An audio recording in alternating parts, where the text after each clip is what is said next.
हम ईश्वर की खोजी में कब निकलते हैं? जब हमारा कामना पूर्ति नहीं हो रहा होता है, संसार के कारण दुख और पीड़ा भोग रहे होते हैं, पर हम बुद्ध की जीवन को देखें, स्वामी विवेकानंद की जीवन को देखें, ओशो की जीवन को देखें तो हमें क्या दिखाई पड़ता है?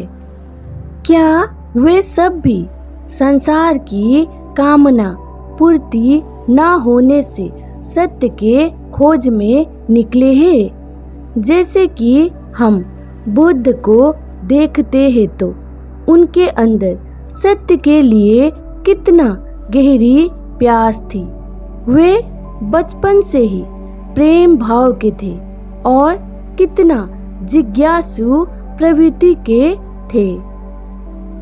उन्हें संसार में जो चाहिए वहाँ तो सब कुछ मिला, पर उन्हें शांति नहीं मिली, उन्हें संतुष्टि नहीं मिली, उन्हें सत्य नहीं मिला।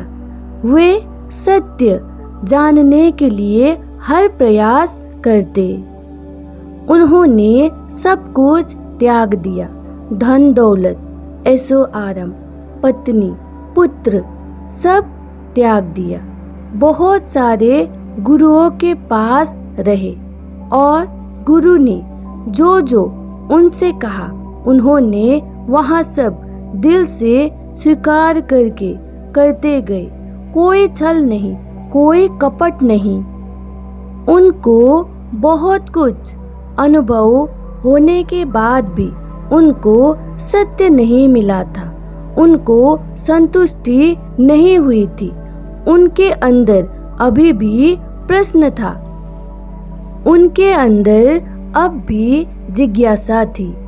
उन्होंने गुरु से कहा कि अब भी मुझे संतुष्टि नहीं मिल रहा, मुझे शांति नहीं मिल रहा, मेरे अंदर अभी भी जिज्ञासा है, इसके आगे क्या है? जब उन्होंने गुरु से प्रश्न किया तो गुरु भी कुछ ना कह सके। यहाँ पर उनका सच्चाई देखिए, उनका ईमानदारी देखिए, उनके सत्य के प्रति प्यास देखिए। उन्होंने झूठ नहीं बोला। वे जिस भी गुरु के पास गए श्रद्धा से झुके। गुरुओं ने भी हाथ खड़े कर दिए तो वहाँ अकेले फिर चल दिए। फिर उनको ज्ञान उपलब्ध हुआ। स्वामी विवेकानंद जी की जीवन को भी देखते हैं तो वहाँ भी सत्य के लिए समर्पण थे। उन्होंने बहुत पढ़ाई किया, अध्ययन किया, पर वहाँ वे सब उन्होंने संसारी सुख पाने के लिए नहीं किया था। उनके अंदर भी बहुत जिज्ञासा था, सत्य के लिए बहुत प्यास थी, ईश्वर के लिए। ईश्वर की चर्चा जहाँ होती थी वहाँ वे शामिल होते थे, पर वे सभी चीजों को आसानी से नहीं मानते थे। वे ईश्वर के बारे में प्रश्न करते थे। उनके अंदर भी भेदभाव नहीं था। स्त्री पुरुष, जाति, समाज, यहाँ सब के लिए। कभी वहाँ कोई संस्था में शामिल हो जाते, कभी वहाँ अलग सा कमरा लेकर ध्यान करने बैठ जाते। जो जो वहाँ सुनते ईश्वर प्राप्ति के लिए, ज्ञान प्राप्ति के लिए, वहाँ सब वे करते जाते। उन्होंने ईश्वर के लिए, सत्य को जानने के लिए अपनी पूरी शक्ति लगा दी। वो कहते कि जिंदगी गुजर जाए तो गुजर जाए, जान भी चली जाए तो चली जाए, पर सत्य को जानना है, पीछे नहीं हटना है। उनके पिताजी ने उनको विवाह के लिए प्रस्ताव रखा तो उन्होंने कोई हिचकिचाहट ना करते हुए साफ साफ कह दिया कि मुझे विवाह नहीं करना है। मेरा कोई और ही उद्देश्य है, कुछ और ही लक्ष्य है। उसके चलते मैं अपनी विवाहित जीवन सफल नहीं बना सकता। उस समय उनके पिताजी थोड़ा उनसे नाराज भी हुए थे, पर बाद में वहाँ भी समझ गए। फिर उनको बाद में रामकृष्ण परमहंस जैसे गुरु मिले। फिर उनको ज्ञान उपलब्ध हुआ। उनका सत्य के प्रति प्यास, ईमानदारी, सच्चाई, संघर्ष और मानव को मानव की नज़र से देख पाने की क्षमता, कोई भी भेदभाव न करते हुए अपने पराये सबको एक समान देखने की क्षमता, जहाँ सच्चाई दिखाई पड़ा वहाँ डट के खड़े हो पाने की क्षमता और संसार के सुखों के कामनाओं के प्रति वैराग्य। हम ओशो का भी जीवन को देखते हैं तो वे सब नजर आता है। सत्य के प्रति प्यास, जिज्ञासा, कोई कुछ भी बोल रहा है तो उसको उसके विषय में वहाँ इस तरीके से प्रश्न करते कि बोलने वाला ही चुप होना पड़ जाता था। वहाँ इस दुनिया को एक अचंभ की तरह देखते थे। उनके हृदय में प्रेम था।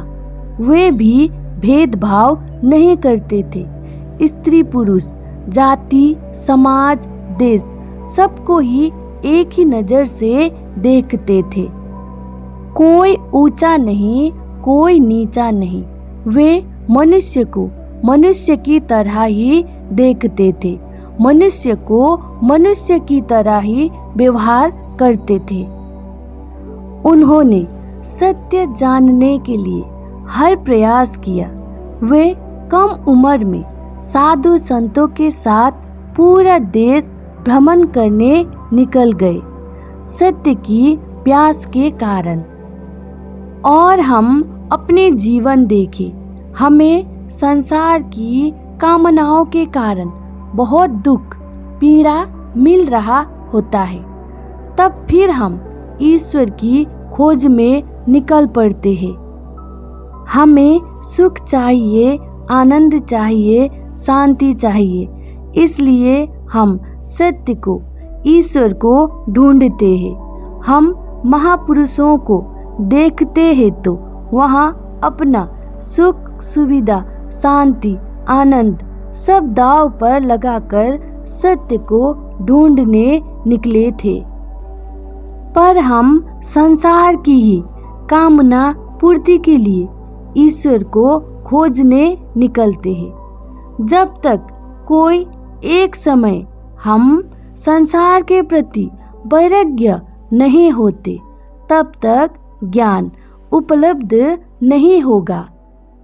हम महापुरुषों के बारे में सुनते हैं तो कुछ ऐसा नजर आता है क्या जो हम में भी है? कुछ एक दो गुण भी हम में है, या कुछ भी नहीं है?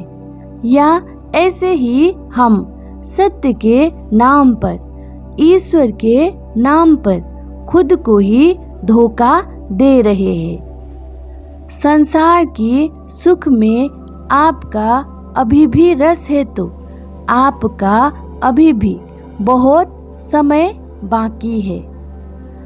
कामना के बिना तो कुछ नहीं होगा, पर कामना भी दो प्रकार की होती है। एक संसार के लिए, संसार की भोग के लिए, एक ईश्वर या सत्य के लिए। जब तक आपके मन में संसार की भोग के प्रति इच्छा है, तब तक ईश्वर प्राप्ति की कामना भी झूठी है। जब हमें यहाँ पता चल जाए कि संसार की सारी वस्तुएं हमें मिल जाए, सुख सुविधा, भोग विलास की चीजें मिल जाए, फिर भी हम संतुष्ट नहीं होंगे, फिर भी मुझे शांति नहीं मिलेगा, फिर भी मैं आनंद नहीं हो सकूंगा। इस तरीके से भीतर संसार के प्रति वैराग्य हो गए तो फिर ऐसी संभावना बनने लगती है, फिर वे ज्ञान की बंद पड़े हुए दरवाजे अपने आप खुलने लग जाता है। फिर आपको ईश्वर को ढूंढना, कहीं जाना नहीं पड़ेगा, वे आपको ढूंढ लेंगे। वे आपके भीतर ही प्रकट होंगे।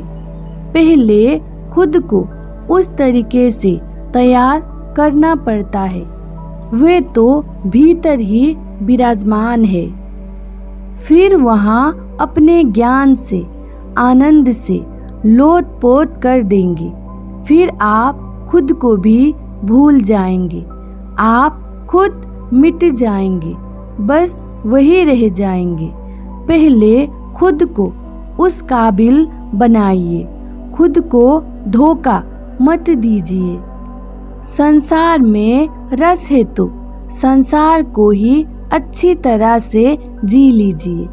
जब संसार से वैराग्य आ जाए, फिर सच्चे मन से ईश्वर को ढूंढ लीजिए। वैराग्य का अर्थ यह नहीं है कि सब छोड़ छाड़ कर भाग जाना। इसका अर्थ यहाँ है कि सब तरीके से संसार को जी कर देख लिया। जहाँ मुझे भोग, सुख, सुविधा दिखाई पड़ता था, वे सब हासिल करने से भी वहाँ वैसा कुछ नहीं मिला। मैं किस भ्रम में थी, आपको समझ आ जाएगा। तब आपका सच्चा प्यार ईश्वर के लिए, सच्ची कामना ईश्वर के लिए, ज्ञान के लिए, अब यहाँ संसार की चीज आपकी मार्ग में बाधा नहीं बन सकता, क्योंकि आपने सब जी कर देख लिया। जब तक संसार के प्रति रस है, अपनी जी जान, अपनी सारी मेहनत, सारी शक्ति संसार के प्रति ही लगा दीजिए। जो हासिल करना चाहते हैं, पहले वहाँ हासिल कर लीजिए। और वहाँ भी सोचिए कि जब तक यह चीज मुझे नहीं मिला था, तब तक इसके लिए मैं पागल था, इसके लिए मैं कुछ भी करने को राजी था। पर जब मिल जाता है, तब वे पाने का खुशी कितने दिन तक टिकता है। जब जब आप कोई भी चीज पा लेते हो, तब तब आपको यहाँ भी ख्याल रखना है कि इस चीज के लिए मैं पहले कैसा था, इस चीज के लिए मेरे मन में पहले कैसा भाव था। पाने के बाद उतनी ही खुशी मिल रही है या कुछ पल का खुशी, कुछ पल का ही सुख मिल रहा है। फिर यहाँ देखिए कि मैं पहले का जैसा ही फिर और चीजों में दौड़ लगा रहा हूँ, फिर मुझे कुछ और पाने की इच्छा हो रहा है। दौड़ तो कभी खत्म नहीं होगा, भले जिंदगी गुजर जाए। इस चीज को ख्याल कीजिए, फिर आपको धीरे धीरे सब चीज समझ आने लग जाएगा। संसार की दौड़ कभी खत्म होने वाला नहीं है। फिर आप में ईश्वर के प्रति, सत्य के प्रति प्यास जगेगी। फिर वही प्यास ही आपको सत्य तक पहुंचाएगा। फिर सत्य को आपको ढूंढना नहीं पड़ेगा, सत्य आपको ढूंढ लेगा।